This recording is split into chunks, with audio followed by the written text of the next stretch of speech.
minsan nga, kahit alam nating sumusugal tayo pagdating sa ating mga pangarap, mas pinipili pa rin nating paniwalaan yung posible. Yung posible na akma sa kagustuhan natin.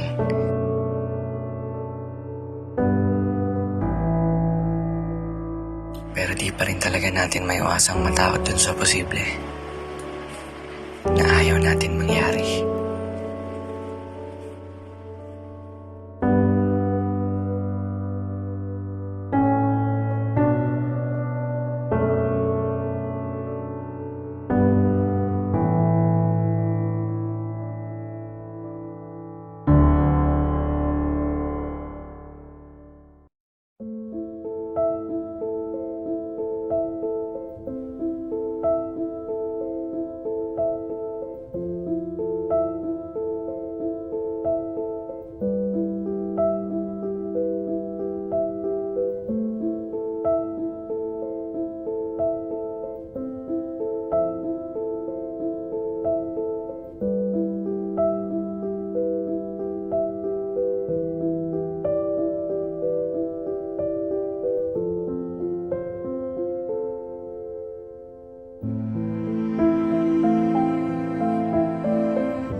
Hello, ma. Nakatapos ako pala ng commission ko. May kuwento nga pala ako sa'yo na tanggap ako sa pangarap ko, photographer. So, ayun nga. Siguro mag-start na ako nung ba yun. Oo, nakapagod nga eh. Pero okay lang, may mga kasama naman ako dun. Oo, ma, biyahe na rin ako. Napunta na nga ako dyan eh. Marami pa ako ikukwento sa'yo.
Sad ka ba dyan sa ginagawa mo?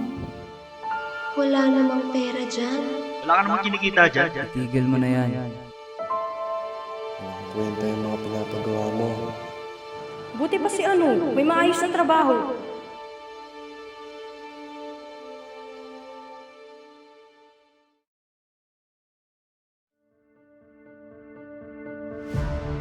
Alam niyo, kadalasan sa bakuran ng basura na lamang ang hantungan ng magamit na naubusan ng tsansa.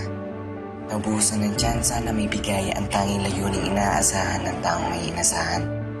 Ngunit minsan, may rason kung ba't lumalagpas sa ating mga mata ang oportunidad na ating minimithi. Minsan ang mga walang tsansa sa ating buhay ay nakatadhana lang baguhin ang mga nakasanayan nating kulay. Minsan, kailangan lang talaga natin ilihis ang ating pananaw.